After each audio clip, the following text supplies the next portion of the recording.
Now, I think there's a thing here that I want to touch on with SIBC. It's Student International Business Council, and I think a lot of people see it as very much in the business field. And if you get into the class, I think you do come to see that there's like a lot of opportunities with expanding outside of the field of business, which is something that really drew me in. I mean, working on this project, I realized there was like an opportunity to really go after something you wanted to see. And so Ian here, he's not in the field of business. He doesn't study business, he's studying psychology. And, I think it would be, I think he can probably attest to how it applies to people outside of business, but also Dr. Rogers, I think that I would love to hear from like both of you guys, what your thoughts are on as far as like going outside of business. Yeah, sure thing. Ian, would you like to go first, or do you want me to Yeah, actually. So, there's a lot of research involved in it, and I'm involved in a different project, which has resulted in quite a bit of research, which actually goes quite well into my field of psychology.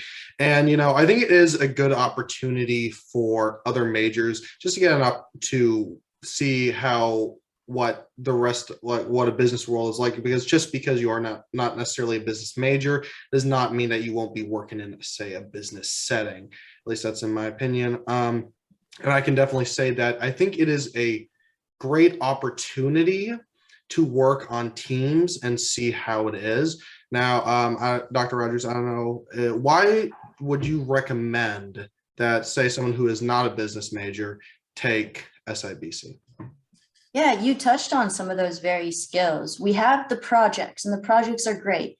Our projects focus on marketing, management, finance, accounting, all these different areas. But you're right, you get a lot of skills out of the project too, from team building, as you had mentioned. It takes a lot to be able to work as a member of a team, especially students in SIBC. They tend to be very involved students on campus, which is fantastic, whether it's sports teams or student government or, theology, whatever it happens to be. So they're balancing a lot of different things. So to find creative ways, whether that means meeting in the morning or meeting over lunch or having Zoom meetings, and how do you structure it, assigning tasks to each other. Teams aren't specific to business. I mean, whether you're working in, psychology or education or engineering, you're likely to be a part of a team at some point, whether in your career or even outside of your career, maybe some nonprofit organizations that you're involved with. So being able to draw upon some of these skills, goal setting is something that we work on within the organization. Communication skills. Again, any major, it's great to have communication skills, whether you're communicating with someone, overseas or domestically here, you're building up these various talents and attributes that'll help you in your professional career. And even the projects themselves, I know I touched on how they're the key areas in business, but a lot of them kind of double up. So for example, the cross project that we have, students purchase crosses from the Holy Land. So helping a small organization, a small store in the Holy Land, brought them back to the US, but then sold those. So working on sales to various people here in the United States. But that would be a great project for theology students too, that have a passion, in that area of theology. You could look at,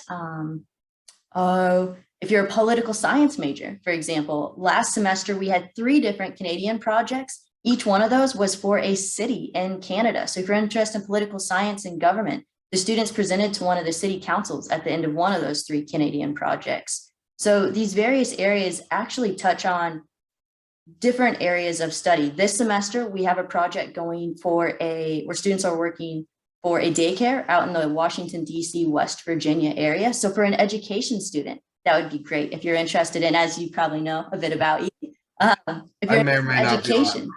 So. Right, exactly. But it's a chance, one, the students are doing a marketing study because this, again, daycare organizations looking up to open up a brand new daycare. So they want to know information about the market in the city they want to open into, and they need information to go ahead to send that to the lender. Well, so you're using business skills, but at the same time, you're learning about the daycare industry, which could be beneficial for an education student. So really it offers opportunities for business majors, of course, but others on campus too. And we're great. We're happy to have you as part of the organization, and glad to see non-business majors joining too. Yeah, if I could touch on this with, I guess, more of a personal experience. So I was doing an internship with the Knights of Columbus this summer. And I think most people are familiar with them, but if you're not, they're a fraternal life insurance organization that are Catholic based, and so they work out of churches. That's essentially like their clients, they are the parishioners. But I was working with one individual who actually is a graduate of BC, and he was talking to me. He was saying, yeah, I graduated with a theology degree, and he went to work on with the Knights, and he was telling me, well, now I'm working on my MBA because I realized that there's a lot in business that I really need to know. And so nothing, like, there's obviously nothing wrong with theology degree. There's like, if it's what you're passionate about, go ahead and pursue it. But he was able to take, what he knew about business, take it and apply it to his like theological teachings, like what he knew, because I think it was a great way for him to relate to the people he was working with, especially with the base being Catholic.